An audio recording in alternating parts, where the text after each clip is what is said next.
A standoff continues at a wildlife refuge near Burns. Yeah, dozens of armed men took over the refuge over the weekend, saying they'll stay as long as necessary. Now it's happening at the Malheur National Wildlife Refuge near Burns, Oregon. It's all because a father and son have been ordered to serve longer sentences for setting fire to federal lands 3 years ago. Those men, Dwight and Stephen Hammond, are expected to turn themselves in today in California.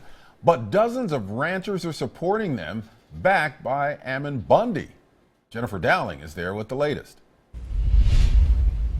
Hi, Ken and Jenny. As you can imagine, there was a huge media presence here today for this press conference as folks have been traveling here from all over the nation to find out what's going on at this National Wildlife Refuge. And the press conference actually took place up here, but the occupied headquarters sit a little bit down that road there. Now, Ammon Bundy again led the charge here this morning at the press conference, citing that today was important because it was indeed the day the Hammonds were to turn themselves into a California prison, which they said they would do peacefully.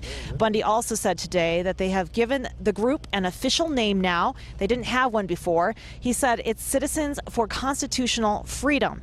He said this group started when they began to understand that the Hammonds were put under duress by the federal government. Let's take a listen to some of those comments from the press conference this morning. Dwight and Stephen Hammond are being forced to report to prison today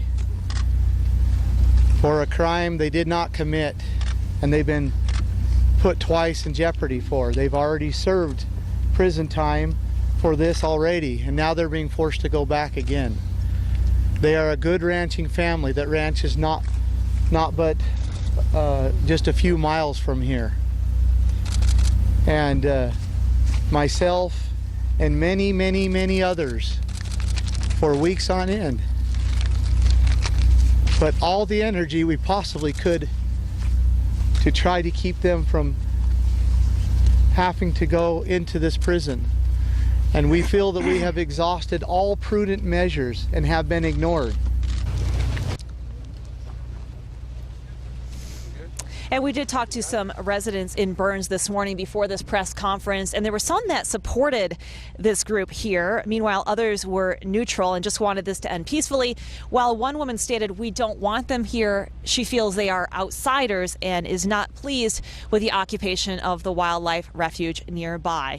Now, meanwhile, we got word late last night that the FBI has taken the lead in this case, and they're working with Harney County, the sheriff's office there, and the Oregon State Police to bring this to a peaceful resolution, but they still aren't specifying what that resolution with law enforcement might be. Back to you. The story has gotten a lot of national interest. Okay, thanks for the update, Jennifer.